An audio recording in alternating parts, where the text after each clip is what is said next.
Are you looking to upgrade your arena account? Maybe you want to get cosmetics or packs on the cheap. Well, either way, you can check out our sponsor, GreyVikingGames.com, and check out their wide selection of card cosmetics, avatars, sleeves, and card packs, all for sale there. You can use our referral link in the description below of this podcast too. So check them on out. That way they can know that we sent you and you can get a little bit of money back. So sit back and enjoy the rest of this episode of Constructed Criticism.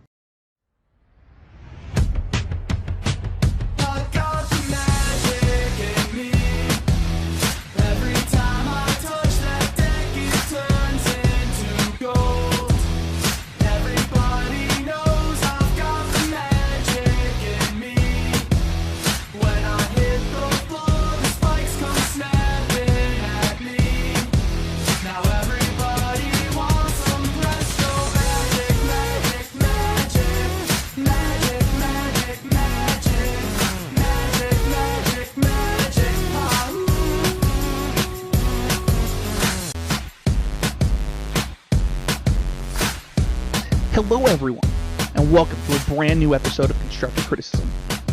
I'm your host, just like every week, Spencer Howland, and I am joined by my co-hosts, Michael Hinderock. Oh wait, hold on. What year is this? Hi Mason. When will I be good enough? When will I replace Michael Hinderock? what do I have to do? I have a good 3-point shot, I swear. I can do it. That's good, because he and I both don't. Oh, perfect. We actually used to play basketball at this indoor gym at my apartment complex, and the ceiling was so low that anytime we would hit the ceiling all the time trying to shoot a three. Oh, that's yikes. But who's really here, Mason? Well, Spencer, it's you joining us for a special guest this week to talk about the state of the network and my tried and true, my ride or die, my Brazen Bar Club and co-host, Abe. Abe, how you doing? I'm doing great. I'm really excited. This is Spencer's obviously the whole reason that we're even here doing the podcast. And so getting to have him on for me as the new kid on the block is, I don't know. It's like first day of school vibes, except I don't know, better. Yeah. Well, today we're going to kind of talk about the network and everything like that and the future of the show and those sort of things as well, and kind of touch bases on the show. We talked about 2 weeks ago now how it was the 10-year anniversary of Constructed Criticism, and maybe smarter, better versions of us would have done that episode at the same time that we're doing this now. But who's to say? Who's to say? So instead, we're doing that all 8 years, right? Not 10. 8 years. Sorry, that's what I meant. My bad. I misspoke. Too much time travel in this episode already. I'm losing the plot.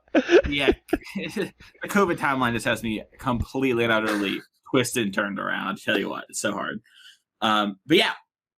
But first, we do need to do the main point of the show, which is always improving. And Spencer, it's been a while since you've done yours for the show, so I guess I'll let you start things off. What's your always improving moment this week? Oh man, this week was really interesting for me in a couple of different ways. Kind of because of the half season and stuff, my focus on Magic has been a little on Arena, because basically my goal right now is to get Mythic and talk about the metagame on MythicCast. So I try to have a clear understanding of Limited, Historic, and Standard. And, Standard is, one of the best it's ever been in, my opinion. But Historic has, a bunch of new cards, and that format got weird fast. So I've mostly been trying to figure out Historic to be able to talk about it on the podcast. But also, I actually spent so much time watching Super Smash Bros. Ultimate this week. And the reason that I bring this up during this segment is my favorite Smash player, Tweak, actually took down, I don't really know how to explain it. I was trying to explain it to my wife, I was it's bigger than a Pro Tour. It's everything you would want a Magic Invitational to be, Summit is for Smash Bros. And my favorite player happened to take it down this week, and the last time he had played in the event, he was the rated second best player in the world and took, I think, 13th at the event.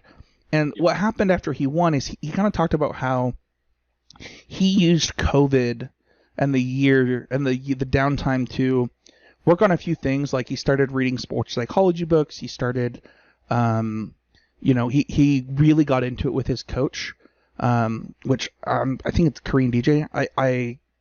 I don't remember his name off the top of my head, but really focusing on self-improvement during this time. And since I've left the podcast, I had a lot of life changes happen, like a lot. And the last year for me, probably not the last few months, but like if you had asked me in, I don't know, like May or April, I would have said I just had the hardest 12 months of my entire life.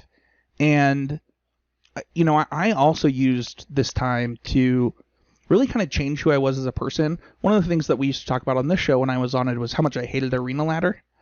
And, how much I hated things like, even going back to Smash Bros., just like playing ladder in Smash Bros. And I realized that I had pretty bad ladder anxiety and anxiety overall in my life. And it's completely fixed. Like, I can just go jump into a ladder game whenever now. And it was really refreshing to see this person that I looked up to in this game and how they had changed in the time since I've been watching them, and kind of reflect like, I was probably doing the right things this last year.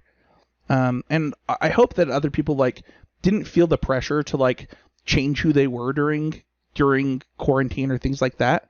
But I do think that recognizing when maybe you did the right things and you really focused on the right things for a period of time is something that you need to congratulate yourself on, rather than always worrying about what you could do next. So that was kind of a nice reflection moment for me when Tweak 1 was like, Spencer, you did this too. Like, you talked to a therapist this last year and all this stuff. So it was pretty cool. Yeah, it's great that you've, kind of overcome that as well, because not only is it something that I think is overcomable for a lot of people, but it's something that I'm sure a lot of listeners can really relate to and experience, even if they don't fully understand they do have ladder anxiety, or heck, just tournament anxiety in general, when things start to get a little bit in the later rounds pre-COVID, of course, and hopefully post-COVID we'll eventually have this as well. But Abe, I think you and I have talked on the podcast before too, relating to this, about like getting pretty close to like the top eights and stuff like that, and it like kicks in a little bit, Yeah, the knees weak, palms are sweaty moments. They're tough, and especially like when it comes to ladder too. Like, it can be hard when you feel like there's so much riding on like this next match. There's always something that's like putting pressure on you. Being able to dispel that's huge, and I'm really glad something you've been able to work on and get over, and kind of feel more at ease playing and trying to just that just because every game's ranked doesn't mean every game is like defining who you are. It's really true, and I think that like I think I took like 6 months and just basically played maybe 2 drafts a month, and that was it. And the biggest thing, I guess the biggest takeaway for the listeners, if you want like something specific on that, is just that kind of what Abe is saying right now, realizing that an individual match, an individual pip on the ladder or whatever, whether it's Hearthstone, whether it's Valorant, whatever you're playing, does not really matter in the grand scheme of things. And it sucks, right? I think that losing ranked just feels worse than like just losing a random match of Magic, and learning how to get over that is important, and it's probably different for every person. Like, for some people, I know they don't struggle with that, and for me it was more about like setting individual day goals. So like, I don't usually try and log off of Arena on ladder unless I have ranked up once. And then once I hit Mythic, I either decide if I want to go for, top 1200, or if I want to just start grinding gold and kind of align that with my goals. And having those micro decisions as into the macro makes managing the macro much easier for me. 100%. I love to hear that. Hey, what was your always improving moment this week? It actually kind of ties in a bit. My always improving moment this week has a lot to do with Vintage, and the Vintage Mana Traders event that I sadly misplayed my way out of top 8 of. I think I haven't gone back over the replay because it's kind of harrowing, and I definitely did not play that tournament very well. So I'm trying to kind of put on the back burner until I'm like ready to go back and look at it. But Vintage isn't the format that most people even play. It's not one that I play that much, but it was the Mana Traders format for this month, and there was a couple of key moments here. Like, I was talking with Will Kruger about what deck we were going to play, because we have this kind of like, we're only going to play good deck packs with each other so that we can avoid like falling into the pitfalls of the format. And so we both decided to play variants of the like Sultai mid-range deck, which is probably one of the simpler decks you can play in the format. You should play Deathrite Shaman and blue cards, and Oko is really good. I don't know if you ever heard that before. But I was talking about how to build it and what build I was going to choose with Kane, who plays a lot of Vintage, plays a lot of just all of the major Moto constructed formats. And he kept on telling me to play this Brazen Bar over some card because I needed it for the Tinker matchup. And I was like, man, this just does not make any sense to me. And I kept on fighting back against it. And I think I probably had 3 or 4 different conversations with people where I was like, playing this Brazen Bar was stupid. Why should you do this? It doesn't make any sense. And then I took a step back and had this moment of humility of I don't even know what I'm talking about here. I don't play Vintage. These people do. I know that I tend to be a little bit arrogant and maybe even a little bit bullheaded when it comes to my own thought processes and decisions sometimes in Magic. So let's take a step back and just listen and see, look at it objectively. I decided to play it, and it was actually very good in my deck. And while the case that we were talking about didn't come up, the card was much better than the card that I was going to play instead. What was the card you were going to play? I was going to play a third Collector Oof or something. It was super marginal, but just having access to Brazen Bar actually gave me a lot of play in a lot of the games that I played, and it was a card I was always happy to draw. And so, it was that moment of being willing to listen to someone else, even when you think you're right, who knows more than you, was definitely one that has been hard for me in the past, and I definitely was about to fall into the trap of for that tournament, but I avoided it, and that was pretty good. I also had some stuff about I played pretty bad in some of my early rounds. I was really tired. The event was much earlier than my sleep schedule had been having me up recently, so I was just not at my peak, but I was doing a really good job of not letting that upset me to the degree that I was I was all crumbling. I was playing my B game or whatever, but I never dipped to being totally non-functional in the games I was playing. And when it really mattered, I was able to focus up and play pretty tight for 6 or 7 of the 7 rounds. I don't know how you look at it. So it's awesome. Well, hey, glad to hear that all that sort of stuff happened, and I'm sorry about missing out on the top 8, but hopefully you'll go back and look and realize that you played perfectly and just got a little unlucky. Am I right? Won't that be great? Well, we'll see. It's hard to say that when you just kind of decide in your brain that letting Ancestral Recall resolve is a good idea, but all right, well, that's not going to happen, it turns out. I mean, look, maybe we can work through loving ourselves. Always. Yeah. We used to do Vintage quarterly on the podcast. We would do a Vintage episode every quarter. And the way that we would prepare for that is former co-host and I, Casey Bloodworth, would get on a program that I don't think people use anymore called Cockatrice. And we would play Vintage for 5 days straight. Just sit on the couch, play Vintage. And those were some good days. So I'm looking at deck lists, remembering that. That's sick. And also, social media manager for Wizards of the Coast, if you're listening, about to give us a preview card and you heard those words that Spencer was talking about, I don't know them. I think that's a thing he and his buddy did. And so I never heard of that. And I love Wizards of the Coast and the Wildcard system. And I bought a bunch of secret layers tonight. Anyways, my always improving moment was I kind of relapsed a little bit, and with this I've been working on recently. So I played my weekly Modern Win-a-Box thing, and I played Elementals this past weekend, which I was really excited to play.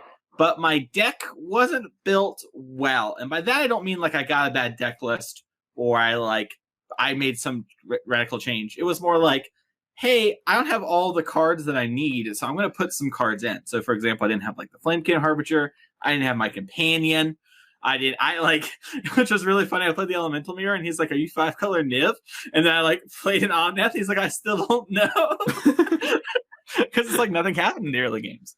But my deck was really kind of. I just put some good cards in my deck, or whatever. And I was undefeated through the Swiss going into top 8, and I was feeling it. I was like, "Yeah, my deck isn't even built right. I'm great." Mason Clark at it again, changing the game. Beating up on everybody. I don't need those free companions. Whatever. Can't wait till my cards arrive from Oasis Games next week. Mess them all up even more, even harder. We hit top 8, and I'm like, no, sir, on the split. Not happening today. We're going to the top, baby. And I'm really far ahead against this blue-red deck. I am just beating the ever-loving dog crap out of them. And I realized, it occurs to me, dang, if I had the Orphan Guard or whatever, I would have them dead in a turn. And then I get a little whatever, it's fine. I'll live my life, whatever. And then my opponent like goes like in a turn, thought scour, or whatever. Like has like running them off. Has no cards in hand except one. Like draws, plays a land, plays Murktide Regent for 5, and says go. And I'm like looking at my hand, and I realize that like, oh, on the last turn, I should have actually played my second Omnath just to draw a card for like mana efficiency. That would have just been actually like the thing I was supposed to do. I was supposed to legend roll my Omnath. Okay, that's bad. Whatever. We're gonna move on with our life. We'll figure it out, you know? So like I moved to my turn, whatever. I can't attack now. He's got a huge Murktide. And I'm like getting pretty mad at myself or whatever for like not doing this mistake. I don't have the Orphan Guard. I'm like, ugh, whatever. Then he like rips another Murktide Regent off the top, plays it, and then I die in 2 turns. I just can't kill him. Whatever. These things are in the way. And I let that like sloppy play in the arrogance get ahead of me instead of playing tight technical Magic, which I had got to that point by playing really well and really tight and getting out of a lot of hairy situations against like Hammer Time and other blue-red decks and control decks throughout the day and just playing really well and overcoming it. And then I let myself slip and I let it get to me. And that's just something that I shouldn't do. And I'm trying to always work on that. And it's important to notice when I lost, not because my opponent got lucky that they hit 2 Murktides off the top, but because I played poorly and could have got around that. And so that's where we are. And 1 card deep when I would have killed the Murktide Regent. So yeah, that is my always improving moment. If you want to support the show, you can go to patreon.com/ccmtg. And that's a way for you to help us. The show always be free, but if you want to give a little extra, that's a great place to go. You get to ask questions like the one we're about to do right now. And you also get to get deck lists and stuff like that and communicate with us in the Discord. It's pretty cool. This week's question is a little more nebulous. It's not so much always about improving and stuff. Sometimes they're fun questions. Sometimes they're Magic Twitter tweets that we get to talk about. But we had a listener DM us and say, is Pioneer dead? And Spencer, since you are the guest this week, and I know Abe and I both have some strong opinions on this as well, I'll let you take the forefront. What do you think about Pioneer? Is it dead? Is it dying? Is it on life support? What do you think about it? It's hard for me to know because I would have said no when I knew that they were working towards Pioneer on Arena. But I actually think that it might be dead. I think that they are seeing the benefits of what Historic gets them as far as monetary value that Pioneer is just not going to offer them because it's an online client and they, if players want to get into it that are net new Arena players, all of those funds go towards Wizards. And I know this is like kind of a, crappy answer, but the fact that we'll never be able to, I shouldn't say never, but it looks like with them canceling or not canceling, indefinitely postponing. Yeah, indefinitely delaying the Pioneer Master production, not even the product. Yeah. They're still working on the product. So even if they start back up again, it'll be a little bit. But yes. Yeah, I think that when you think about like what type of player is going to play Pioneer, it is the same type of player that's going to play Modern. And because of that, and because Pioneer is almost as old as Modern, we missed 2 years of Pioneer, people getting cards for Pioneer. So now if you want to get into Pioneer in paper, and all of these new powerful cards have come out, you have to now get those cards, the same way that you would have gotten standard cards, which, just buying a bunch of boxes, because they don't exist outside of that once events start happening. I think it is dying, and I don't think it's Wizards' fault. I don't think it's players' fault. I think that it is a victim of a virus that a global pandemic. So that's fair. Abe, curious what you think. Before you answer it, can I ask you a question? Before you answer, yeah. How many players are the Pioneer Challenges getting on MTGO? Pioneer Challenges are firing with like a 10 to 15 player buffer. I know that they're the challenge that like my friend Jonathan Skennick, it's like the only challenge he plays on Sunday usually, I think. Whether or not that's because of like timing or whatever, I'm not sure for him specifically. I played it this weekend. I think the format is actually doing really well compared to where it was this time last year for a lot of reasons, and I think it's actually in a good spot, and I'll tell you why. So because it's a dead format that no one has pressure, so cool because decks get to be played. No, because it's kind of that. So it's a format that like basically was entirely stagnant for like the entirety of the last year, which is usually really bad. But now people are kind of getting back into it. It has reason for people to play it on Moto at least, so people are playing it there. But the fact that a lot of people didn't get a chance to play with a lot of cards that are very powerful in their standard environments. That they are cards like, there's all these like Omnath decks that are very different from the Omnath decks you'll see in Modern.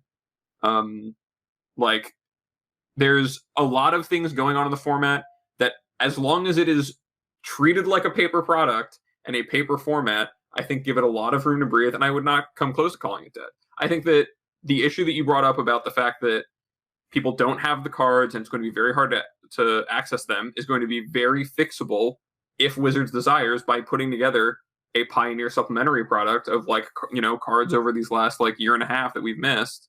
COVID remasters. Yeah, exactly.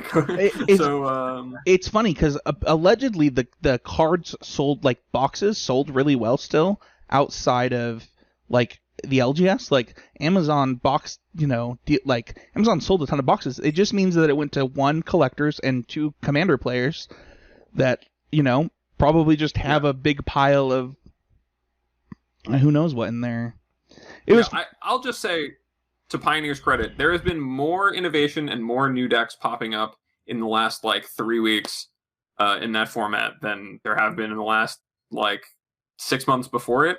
And I think that says a lot of good things about the format, and lots of them are just exploring new territory that hasn't been explored yet. And I think that a lot of these cards that people didn't get a chance to really explore in standard environments, if they're not Arena players, or maybe they did explore in standard environments on Arena and then want to play with in paper, I think that there's like definitely a market for it and definitely a place for it in Magic, even if it's not on Arena, where Historic has really, taken and run with the identity it was given. So I think there's a lot of room for it.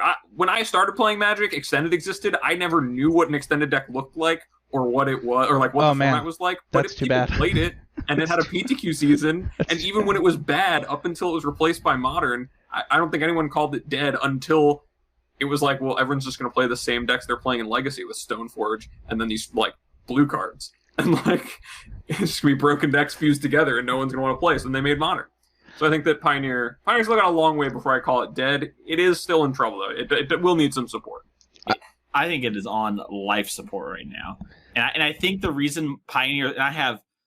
Hey, Jay, I'm ready for you to DM me after this episode when you get to this part, because then you just DM me about Pioneer every time I shit talk it. But Pioneer... The reason Pioneer is cool right now, and the reason all the decks are awesome, is there's no pressure on the format. It's the format everyone always wanted, where they like can play it kind of competitively, and they can play whatever deck they want, and they can like be a really good player and make it really far and have their tech or whatever, because there's no pressure. It's Modern. It's Modern every year before the Pro Tour, right? Like when we had the Pro Tour every year in Modern, we were like, Modern's great, no problems. And then like the Pro Tour happens, everyone's like, oh my gosh, Modern's the worst format in the world.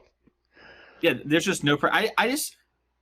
I think the no pressure on Pioneer has made it like a fun format to play or whatever, and like you just haven't had the crushing reality of like redo Willie Hume-Jensen and like the rest, like Seth Manfield sitting down and figuring the format out, and then coming in there and then like having that information disseminate through the populace. Yeah. And then the other thing is, I think banning all the cool decks was a mistake. Once we stopped banning all the cool, like banning everything, I was down with it first. But we've like stopped doing it randomly, and we're not trying to like figure out what's like part of the promise was things would get banned and unbanned. And like we got Oath and Nissa back, but like we haven't tried anything else. Like maybe Dig Through Time should be gone. That card's really messed up. And maybe we can have an inverter in the format can have some identity, but right now it's like terrible. To Abe's credit, this second place list has a 2-4-3 split on Mystic, Goose, and Elves. And I just think that's hot. And if that doesn't tell you that a format sweet is having a 2-4-3 split on your 1-mana dorks, I don't know what. Is it 2 Gilded Goose? It's 4 Goose, 2 Mystic, 3 Elves. In a mono green deck? No. This is the Jund Citadel deck, the company Citadel deck. Okay, I thought you said mono green for some reason at No. the start. And I was like, if that doesn't tell you the format has no pressure on it, nothing does. I think it's actually, Yeah. it's in a good pattern right now. There's like the Citadel decks, and there's like the Omnath decks, and there's everything else trying to do it. I've seen like Hammer decks be tried out. I've seen a lot of like the Soul decks come back. Mhm. People, like, if your LGS isn't running it because no one wants to play it in paper, that's going to be a problem. But I'm not sure that we're really at the point where like we need to worry about that, because there's nothing that anyone's doing except for like, I guess, modern events, because LGSs know they'll sell. That like until we get an OP announcement, like, and they're like, "Yep, we're never running another Pioneer event again," I'm not close to calling it dead. All right, Pioneer's the new Popper. Understood. Gotcha. Why do you hurt me like this? Because I'm right. It wouldn't hurt if you didn't know. If you thought I was wrong, you'd be like, whatever. Moving on with my day. Man, can you imagine But- how good Pauper would be if they just banned cards like they did at the beginning of Pioneer and unbanned them like they did? That format would be so much better. Probably would be great. I have a Popper winner box coming up. I'm looking at the deck list and I'm like, holy cow, this looks not fun. Can't wait to play. Thanks to good people at Oasis Games. But that's going to do it for our Patreon question. Thank you so much for that question. If you want to talk about this more, feel free to tweet at us or talk about it in the Discord that you can get by becoming a patron. Let's get into our main topic. We're talking about the CCMTG network today. And, it's kind of occurring to me that some people, I imagine the smallest part of our audience, might not actually know who Spencer is. Spencer is the person who started Constructed Criticism, runs the network and everything for all the shows that are on here with us. But it's occurring to me that about 25 minutes into the podcast, there is a chance that someone doesn't know you. That is a small likelihood. So, Spencer, who are you and why are you here and what are we planning to talk about today? Yeah, I am Spencer Howland. I'm the former host of Constructed Criticism and the owner of Constructed Criticism, the podcast.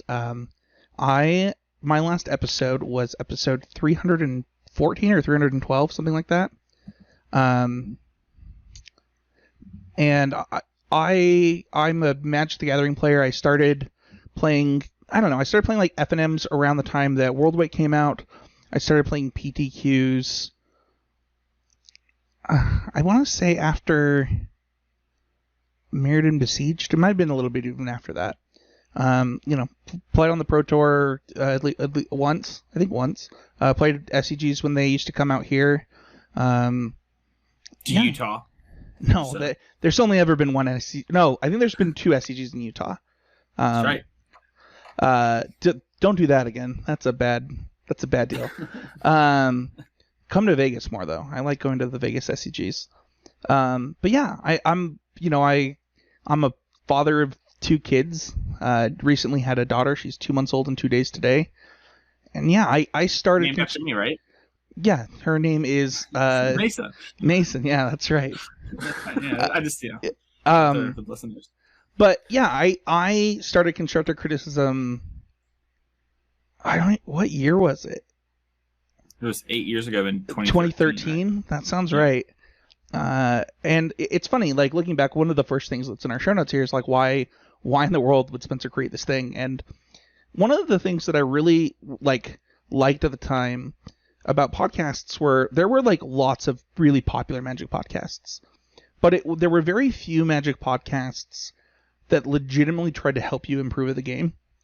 And one of the things that I believe in pretty strongly, and even more now that my career path has changed, is that when you see a hole in the market and it's something that you want, there's probably other people looking for it too. And so I, at the time, I was the only one of my friends that played Limited, and I really liked Limited Resources, and I was like, I bet my other friends would like podcasts if they had a constructed version of Limited Resources. And rather than, being the 2,000th person to tell Marshall that he should make one, I just decided to make one myself. It was really cool. Like, episode 12, we had on Ollie Antrazi to talk about brewing. Episode 13, we had on John Finkel. We had Alex Hain, PVDDR. We really, hit the ground running on guests. It was nuts. And one of our goals was, the number one goal that I had really was I want to find a podcast that if I listen to every week and I go to a PTQ, I will know what my expected metagame will be. And so, we came up with the power rankings. So I think Channel Fireball actually now has a top 5 power rankings article every other week or something. So and we based it off of Frank Carson's article on how to rank decks and things like that. And yeah, it blew up about a year in. There was one time where CCMTG was the most popular constructed podcast. It was really cool. Mm-hmm. Yeah, and we're still here today, and it is one of those things where the show has had to change and morph, and the message of wanting to help players is still definitely there, but unfortunately, there aren't really PTQs that are accessible for everyone every weekend, let alone because of COVID. And so, we have had to kind of change the show a little bit to kind of match that. And also, it does, the market's changed, right? Like, there are a lot of shows out there, and there are a lot of things that you can go and listen to and hear about decks. Arena Deck List is probably the most popular one of those, to be frank. Do they talk about decks on that show? Well, not recently, but I don't blame anyone during the COVID times for stretching an episode, let alone us, Abe. We talked about the same sets for 2 weeks, buddy, without saying magic stuff. Let's go. Sometimes you gotta crank an episode out. No, but jokes aside, yeah, we're trying to change. We have to change and adapt and grow with it, right? And I remember that was the thing that when I first started, when I joined the podcast, it was behind the scenes stuff. I remember having a conversation about that where it's like, we have to do a bit more episodes that are like level up things and these sort of things. Yeah. Because there aren't things like that, and there aren't things targeted towards newer and up-and-coming players. That's just a market that is criminally underrepresented. Everyone's either a super spike or you're just starting. There's never the middle step for anything. Yeah, I actually think that time where you kind of joined on the production side is probably the best part of Constructed Criticism's history, to be honest. Yeah. I love John Stern and Seth Manfield. I love Casey, and I love Matt. But I really do think that and Mason and Abe, they're really great. They're great too. But I really do think that that time where it was me and Michael talking about lessons that Michael and I had already learned, and then also sharing our experience on our team getting we had, I think we had 2 silver pros, 2 bronze pros on our team, and we had me building decks for people to help them get on the pro. It was definitely a time where I think we were sharing a lot of things as we learned them for kind of that middle grinder, as well as still getting those awesome guests and things like that. I think that was a really good time during the show. I agree. I think you and I have talked about this before, and I don't know if Abe's gone back and listened to Hindrocker, but a lot of people talk about Jay Dean being the best or second best writer of all time, and the only person really in Jay Dean's camp is Paulo Vitor Damarosa. When we talk about magic writing, it has to be one of those two, at least in the current era. And I feel the same way about Hindrocker when it comes to conveying his concepts and lessons via the podcast. He really was one of the best people at explaining his thing in a very digestible way. Yeah. And maybe almost too short at times, but he was very good at this is the thing, go. And we've seen that play out with him working at WotC and doing that sort of stuff, and just being so great at that. He was definitely the perfect co-host for me too. I think that he brought kind of a different energy to the show, that I did not bring, and I really like that. Yep. Well, that's kind of the little bit of the history of CC there and Spencer and everything. But Spencer, we're kind of talking about the CCMTG network and all that sort of thing. So why has it added shows? Why has it grown? Yeah. Let's kind of just start there and work through it a little bit. Yeah. So the first show I think that was ever added was Limited Time Only, which is a retired show. It was a show that I started with 2 of my friends, Travis Padilla and Sammy Patarse, and they are great guys. I actually tested with Travis for Pro Tour Origins, and it was a hoot. They were really good Magic players. When I started playing Magic, and people talk about the best Magic players in Utah, they were some of the names that came up, and so they were people that I really wanted to be involved with. Multiple Pro Tours, GP Top 8, stuff like that. Eventually, just like everything that show changed, we got other Pro Tour competitors. Danny Cathro joined that show, and kind of things evolved, whether it was kind of adding, I mean, you talked about how CCMDG changed, right? And when CCMDG changed, that means that there became other room on the network for different things. You know, we've had lots of podcasts that have come and gone, right? Even Odds was one kind of focused on this, like this more laid back version of helping people get better and understand a metagame and prepare them for that, rather than like very strict constructed and level up episodes. And you know, we had a Pioneer podcast that is dead because that format's dead, Abe. And you know, stuff like stuff like that.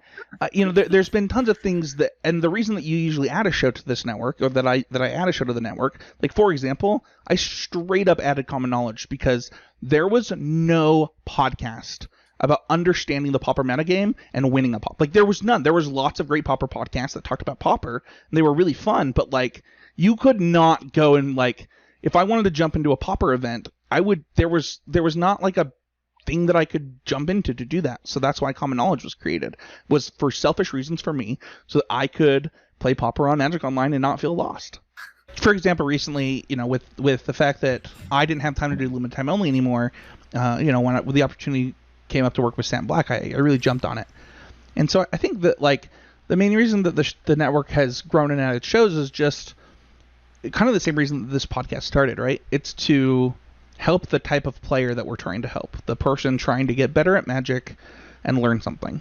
So that's awesome. Well, let's kind of talk about each of these shows and etc. And you know, we've kind of already talked about CC, but we should probably still take a minute, you know, just to kind of mention everything.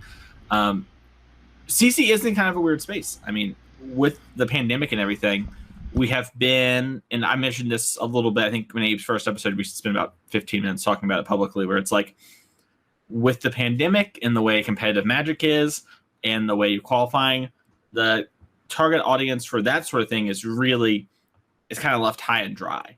And so we are kind of waiting on stuff, and, you know, we kind of look for SCG to fill that void. And, you know, we don't even know if the Invitational is happening right now thanks to the Delta. It's still not announced what their mask mandates are. And honestly, you know, without a mask mandate, it might as well just not happen in my mind. So it's something like that sort of stuff where... Yeah, I think constructive criticism, as far as the network goes, is definitely had the hardest time. Like, even like, if you think about, you would think that it might be something like Common Knowledge, right? Where, you know, most of these people that are listening are either empty Joe grinders, which, you know, it didn't affect them, but like the other half of their audience are just these people that go to their local weekly Pauper events, right? And so like, how do you do that? And what happened is that people started playing Pauper via webcam and stuff, and like, that was just never going to happen for the audience for constructive criticism. But I think that the goals and like what each show and what Always Improving encompasses for constructive criticism is always there for any player who plays any constructed format. And that's one of the things that I think, one of the reasons why, when you look at like the patrons who are patrons of constructive criticism, like the majority of them have been patrons for a really long time. And that's because this show brings, it really does, like, whether it's you and Allie, whether it's you and Abe, especially you and Abe, like, you guys bring this want and this desire that I think is felt through the podcast. And I think it's really necessary for this show. Yeah, I mean, I'll say that since I've joined, I know that Mason and I've had this conversation about, you know, like, when are events coming back? How is that going to feel? We kind of know, like, when there's an SC2 to look forward to, or there's a GP to look forward to, or just a PTQ season, anything consistent for everyone to latch onto, we know what that kind of content to help people get to that next step and achieve that next level is going to look like.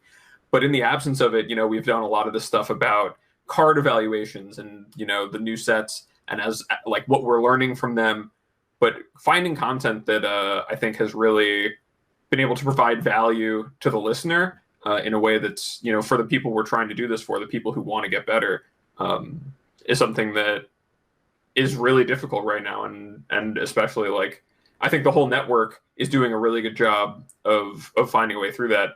And, you know, CC, as much, you know, we memed about it earlier about, like, you know, we've talked about the same set for like 2 of the last 3 episodes, but at the same time, like, that is really just, we're trying to find ways to do that for you, and you know, hope it's well received and stuff. Yeah, it is. I understand as a competitive player, if someone wants to compete and been there, and I have a lot of friends like that still, where it is hard to want to do these sort of things without that there. And with the people who are there and able to learn, we're trying to give you skills that will teach you how to fish and not give you a fish. We could just do episodes like some other shows do, where we just dump data and deck listing stuff every single week, every single time, no problem. But I don't think that is most in line with our goals to do that consistently week to week to week. And that's why, we had the decision to do things, and like why Abe's idea to like re-review sets is like, it's a great way to actually like review our process and learn and do stuff. And honestly, it's also a fun time, I think, for listeners. So hopefully y'all like that stuff. I also think that like those style of episodes where you're challenging yourself is kind of at the heart of constructive criticism, right? Like that's the entire goal of the show, is this process driven, or this process oriented, results driven mentality, right? I say that in interviews all the time. Like the people will tell me, they're like, we're looking for a results oriented person, and I'm like, that's not me. And they're like, what do you mean? I was like, I'm process oriented while being results driven. If my process is not giving me the results that I want, I will change my process, but it's all oriented around finding the right things that's going to move me forward. And Magic is what taught me that. 100%. Let's talk about Mythic Cast. That's the show that you host right now with Michaela. And what's kind of that show about and everything going forward with that? Yeah, so the goal of the show originally, the original idea for the show was to promote Mythic players, like up-and-coming Mythic players, people who are grinding on Mythic and things like that. And helping other people achieve Mythic. And that is still the goal of the show. We try to do one episode a month where we bring on a player who achieved Mythic, and have them talk about the deck that got them to Mythic, or the draft format, or whatever we're talking about. And then we try to do episodes that are focused around things that will happen that will help you get Mythic, whether it's limited set reviews. We go over the top 3 commons and uncommons for each color. In draft, we do kind of these cards that you might want to craft episodes, for like, the top 5 cards that you probably are going to want to craft when the set comes out, stuff like that. It's really fun. Michaela, I combined Mythic Michaela in the same word there. That was great. Michaela is a 2-time pro competitor.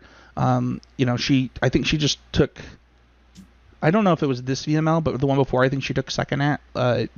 She is, a great player, and somebody that's really kind of brings that same style of energy that I was talking about earlier, where, it's really helpful. And she, when I interviewed people to be my co-host for this show, and she blew me out of the water when we were interviewing. So, yeah. Awesome. Well, let's talk about drafting archetypes, which I feel like has really kind of exploded onto the scene.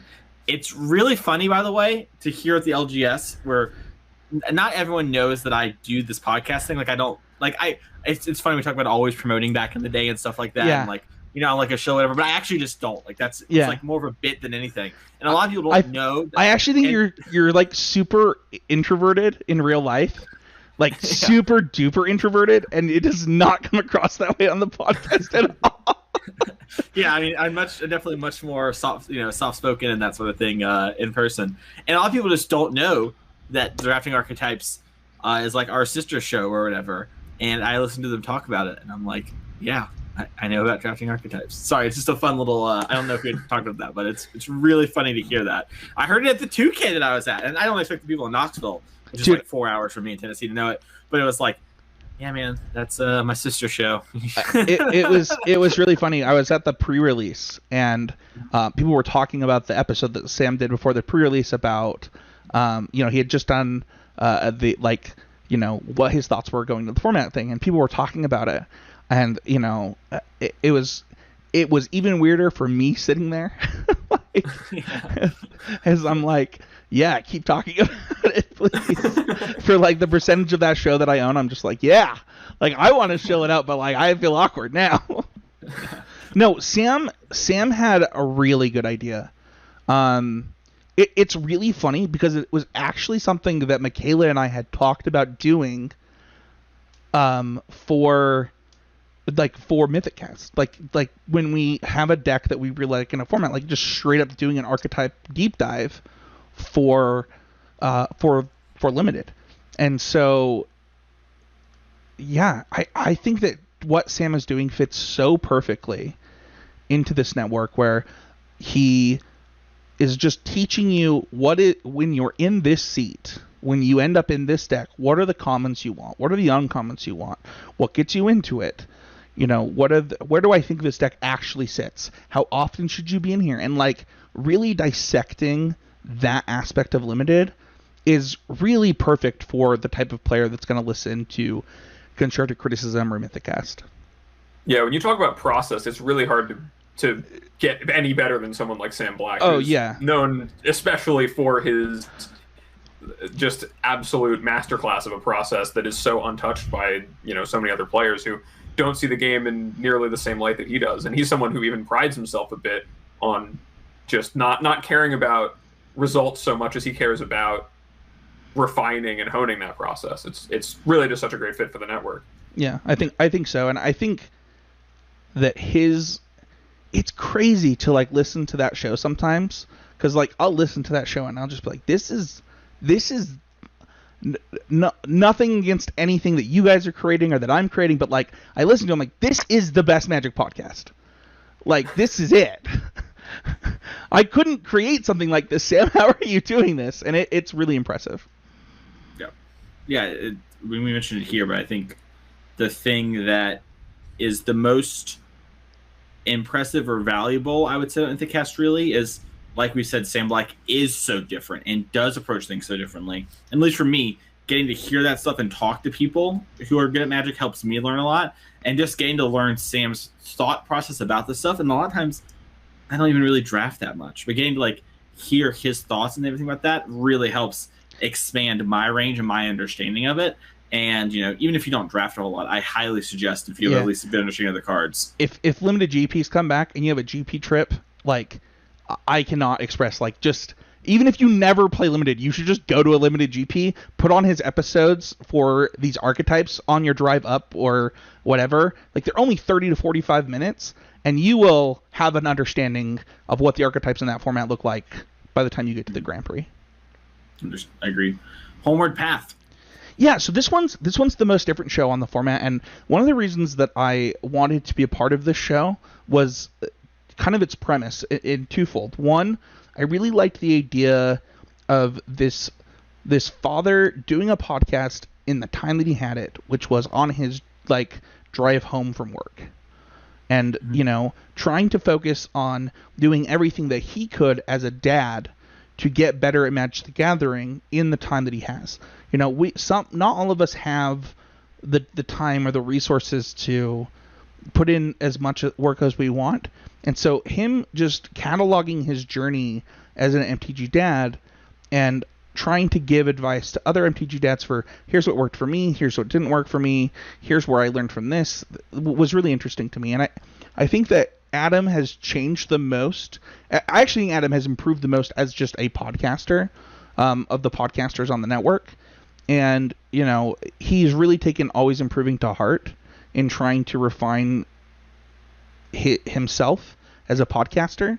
And, you know, we've had a lot of conversations about things that he can do to improve the show, improve, you know, community around it and things like that. And I really do think that, like, if you're looking for relatable content and you're a parent that like doesn't have time to maybe do the grind as much but want to stay as competitive as you can, I actually think that's a really fun podcast.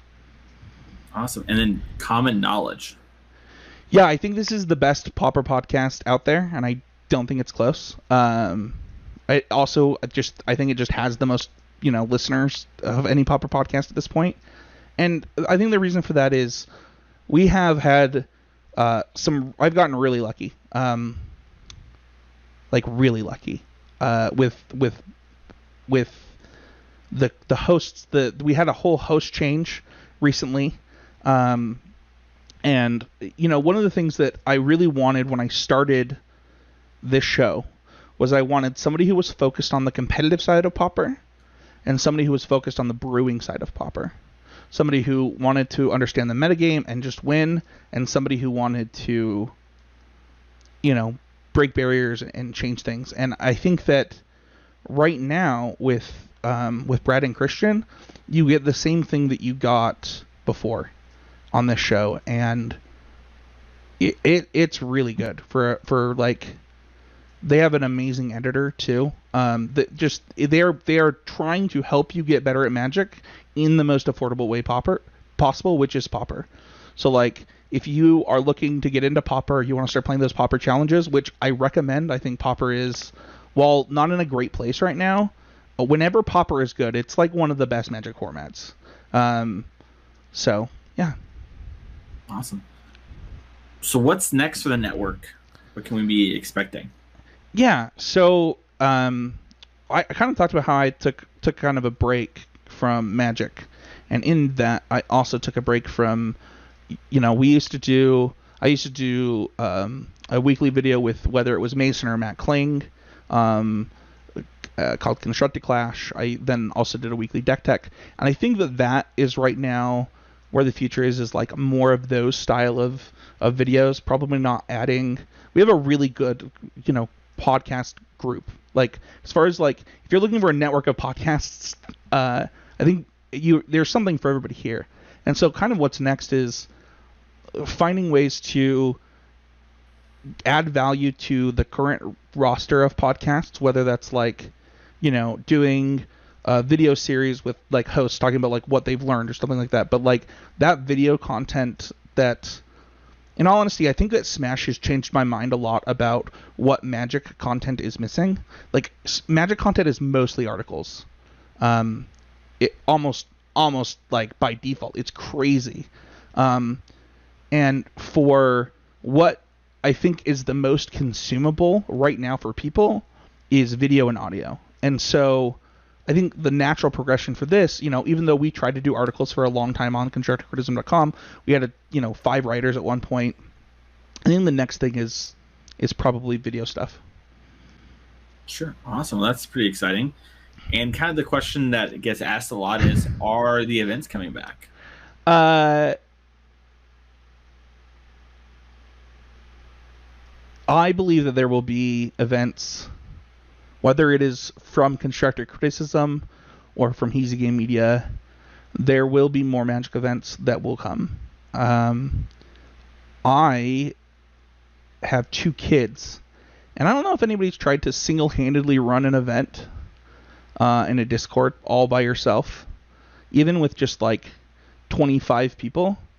But it's like an all-day, you're in front of your computer, like if you go to the bathroom, people get mad at you type of thing. Like it's actually kind of hard. I've done it in person in the LGS setting, and it is somehow easier to do it in person than online, when you think that just sending people messages and telling them to go play would be easier somehow.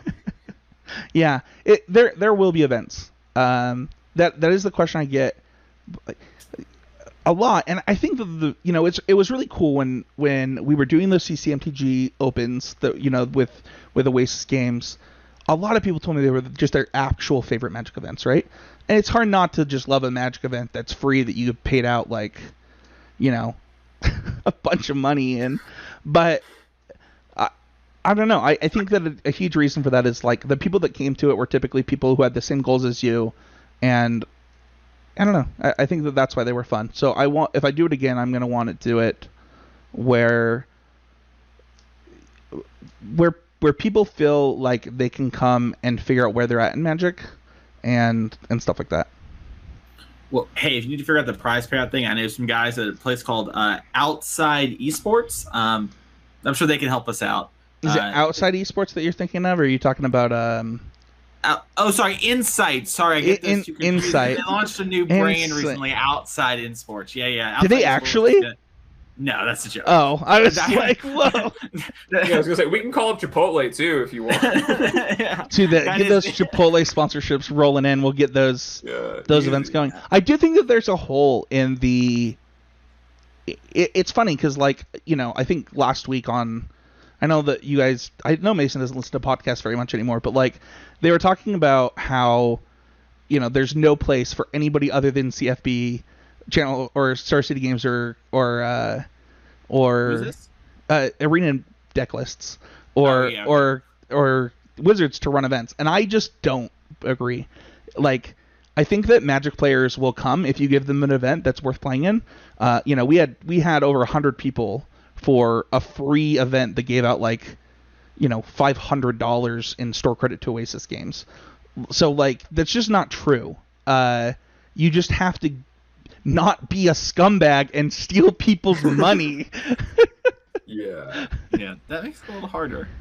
Yeah. Yeah, I think that online tournaments are definitely... I disagree with that statement too, Spencer. I think that online tournaments definitely have a chance. Like, you just have to be in the right place and advertising well. Lotus Box was able to capitalize really well back last March. Yeah. I think that there's a ton of room. People really want it, obviously. I hope traders. I hope that what's next for this network, though, is bigger than just, like, free half Ks or, videos on YouTube. I actually hope what's next is, like, getting people onto whatever the next version of the Pro Tour. Like, that's ultimately the goal, right? Is, like, helping people achieve their Magic goals. That's what this show is about. That's what every show on the network is about. And so, like, if their Magic goals are to be, like, the best player on the CCMTG Invitational Series, that's awesome. But, we'll cross that bridge when it happens. It's awesome. Well, I think that's going to do it for this week's episode. Spencer, thank you so much for coming on and taking the time to talk about all of that sort of stuff regarding the network and the show and everything. It was great to have you back for the week. And we hope to have you back here again soon. And you see, Abe, I told you I'd get you a guest. Now, maybe I said it would be, Hayne, and maybe I got you Spencer. But I think that's called trade offer. And what do you think? Should we both text Hayne right now and see who he answers first? I think we can probably answer whoever he saw first. You want to shake on it, Mason? Good deal. Good deal. It was great having you, Spencer. Yeah. I love being here.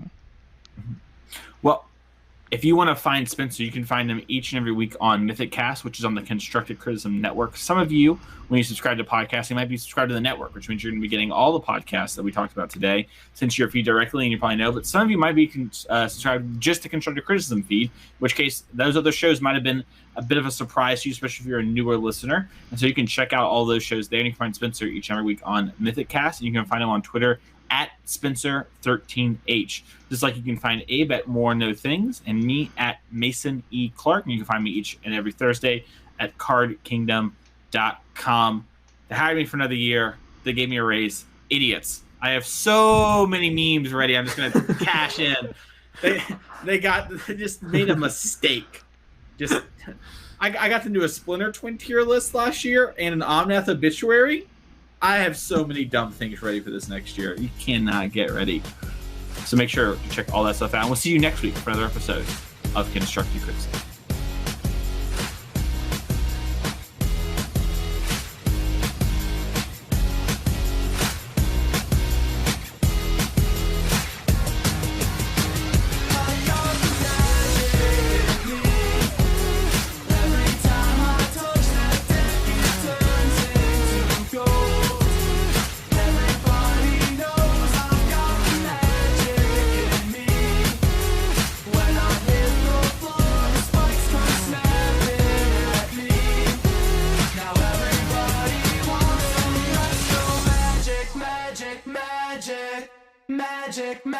Magic.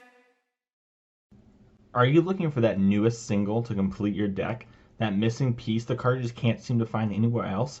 Well, go to our sponsor, oasisgames.com, and get the cards you're looking for. Use code CCMTG at checkout off your first order to get 15% off, and use code WOULDTHATBEGOOD, all one word at checkout, to get 4% back on every order in store credit. Oasis Games has all the singles you need for any standard, modern, pioneer, EDH, or legacy deck. So make sure to check them out and let them know that we sent you by using the code CCMTG and would that be good at checkout.